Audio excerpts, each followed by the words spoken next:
Okay, the question is, was Ron Dennis as meticulous as he appears to be, and how was working with the McLaren team, and did I have a favorite car?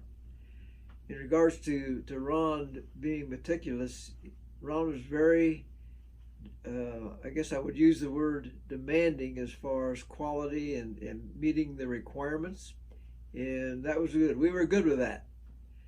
Uh, and we enjoyed working with Ron. Ron, even though he was uh, insistent on the quality that's required for Formula One racing, he also was a neat guy to be around. I enjoyed his company very much. And that went for the whole team. John Barnard, also, I enjoyed working with him. And he was every bit as exacting as Ron as far as his requirements were concerned. So that from that point of view, I think they made a great team. I did not really have a favorite McLaren car. We just enjoyed being a part of the team and the operation, and enjoyed very much our relationship with McLaren. Thanks for posting. What was uniquely challenging about designing and manufacturing the Formula One chassis versus aerospace chassis? Actually, the technology is very similar. Uh, they both required hand layup and precision in the whole process. Of course, we made spacecraft structures, and those kind of things, and you can imagine that had exacting requirements. Uh, the McLaren chassis, I guess maybe the unique thing there was that the McLaren chassis was a honeycomb structure with skins on both sides of a honeycomb structure. And we had not made a lot of those, but we were confident that we could take the technology and get it to apply directly to the McLaren chassis. So there wasn't any particularly challenging problems from our point of view, except to we knew that we had to be precise in the things that we did to satisfy Ron and John Barnard. Do you have any favorite stories on interactions with the drivers? Well, I guess one of my favorite stories is when John Watson crashed the the car and walked away from it. Well, first of all, uh, I think that the result of that crash pretty much put away the fear that the composite chassis would blow up in a cloud of dust in a crash. To be honest, we didn't know what would really happen, but we felt we should be okay. Uh, anyway, John crashed in the wall, tore off the engine, and you're probably familiar with a lot of things that happened there. But when we had this discussion with John, John described that he thought he was going to get very badly hurt in the crash, if not killed, because he was going pretty fast. And he walked away, and he said, walking away from that crash with no injuries was very reassuring. Then, well,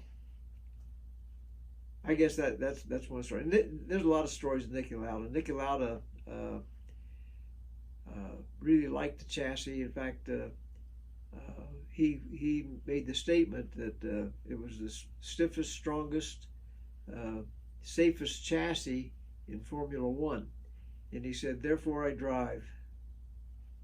What did you think of the motor racing world at the time? How closely connected was it to the aerospace industry? I can only imagine that it must have been strange to have been approached by a motor racing team about this kind of tech. Was it a big surprise, or were you expecting someone to come knocking sooner or later? Well, we had other teams other than McLaren, approach us as far as building composite parts for their cars, and the problem was is that they they generally wanted it to be done gratis, just for advertising purposes and that kind of thing, and we could not do that. When McLaren came, the it, Ron Ron called me. I got this phone call from Ron Dennis, and he explained who he was and what he wanted done, and I said, well, Ron, we really can't make cars parts for nothing. And Ron said, oh, we're quite prepared to pay. Well, for us, that eliminated a big obstacle right off the bat, so we were interested from that point. And we had other questions, of course, like liability and these kind of things. And we did not know how it would perform in a crash. We hoped it and thought it would be good, but we had no data to say that. And McLaren realized that, and they were interested in talking to us. So a couple of days later, Ron Dennis and John Barnard showed up. How did this project come together? Was it McLaren's whole idea and only needed help from you to realize the project, or were you more involved in that? Okay, the chassis design, the desire to make a carbon fiber chassis was McLaren's idea. It was John Barnard's baby. John Barnard came up with the idea, and Ron supported him in that idea, totally supported him on it. We did not have to make any new technology advances or that kind of thing. We had the overall composite structures technology. What we had to do then was apply that to the McLaren job. And McLaren, when they came over to visit us, they brought a model with them and described what they were looking for. And we told them that we thought we could do it and we'd like to have a shot at it. But we did suggest that they make it in one piece rather than two halves bonded together. And McLaren, they like that idea. And I think with our technology we had in removable mandrel systems, we were able, with McLaren, to come up with a removable mandrel design, which, by the way, McLaren made those mandrels and shipped them to us. So it was a joint effort, but it worked out really, really quite well, I think, for McLaren and us. How was it to work with Niki Lauda? Did he take more interest in the chassis than most drivers? Yeah, Niki Lauda is not only was he an outstanding driver, but he also was a really great technical mind. He understood technology and wanted to understand technology, so he definitely took an interest in the chassis. And as I've said on many occasions, Niki said that it's the stiffest, strongest, most durable chassis out there, the safest chassis out there. Therefore, I drive. So he examined all that very carefully and went right along. He enjoyed technology. How was it to work with Niki Lauda? Did he take more interest in the chassis than most of the drivers? The short answer to that is yes. Niki, not only was he an outstanding driver, he also had a great technical mind. Niki could get in a car and take a couple laps and tell you what's wrong with the car. And I think the team always appreciated Niki's insights and feel for technology. In regard to the composite chassis, Niki definitely took a strong interest in it. He believed it was the stiffest, strongest, safest chassis out there. And on one occasion at least, he made the statement that this is the strongest, stiffest, safest chassis, therefore I drive. Thank you for doing this AMA, Bob. Who do you feel were the biggest driving forces behind the carbon fiber monocoque concept? Ron Dennis or John Barnard? Okay, the idea of the carbon fiber chassis was definitely John Barnard's. And he approached Ron Dennis with the idea, and Ron Dennis supported him 100%. So it was John's idea, but John, I'm sorry, uh, Ron supported it to the extent that I think John was very encouraged to move forward with the whole idea. Uh, anyway, they came to us sort of out of the blue and wanted to know if we would be interested in building the chassis. The basic idea was theirs, and what we did was apply our technology to help McLaren make it happen. Okay, this is a three-part question. Did your involvement in Formula One ever disprove a concept that you thought was going to work? If so, what? We thought the concept would work the first time that McLaren brought it to us. We worked some details out together, but the idea was McLaren's, and we at Hercules felt it would work from the start. The only question we had was, what happens in a crash? We just didn't know the answer to that. And what was the most surprising, interesting discovery from a technological side in Formula One? I think unfortunately, we had to learn through a crash, but we did not know how it would perform in a crash. It turns out it performed even better than we expected. And so I guess that's what we learned. We learned that composite structures, not only are they strong and stiff, but they also, being made out of various fibers, can withstand an impact load quite well. And then, how did you adapt your corporate practices and standards for competition in Formula One? We didn't change anything. We had, of course, had a lot of experience in the exacting requirements for space structures and certainly aircraft structures as well. So what we really did was apply the technology that we had to the Formula One race car, and with help from McLaren. Okay, there were, I guess there were attachment issues that we had not tested as well, and like how do you attach the engine to the chassis, and with McLaren we were able to work out those kind of details. But as far as the overall technology is concerned, we didn't change anything. What were the initial reactions of the drivers transitioning from an aluminum build to a composite?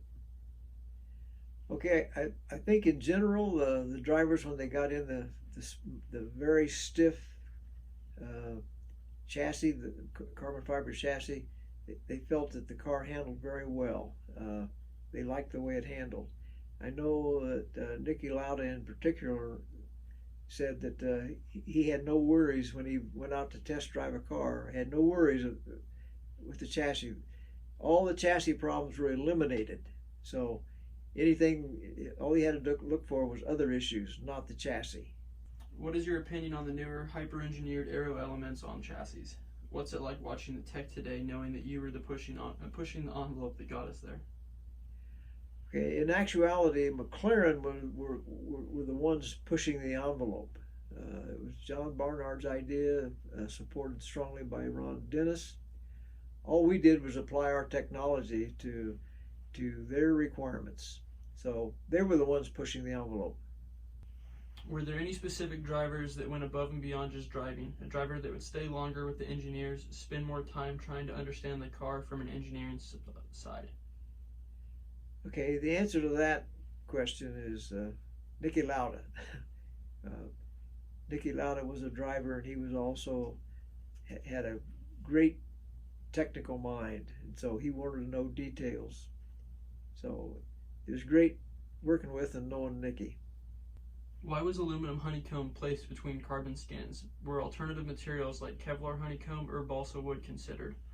And how long did the McLaren-Hercules partnership last? At one point, surely McLaren started building monocoques on their own.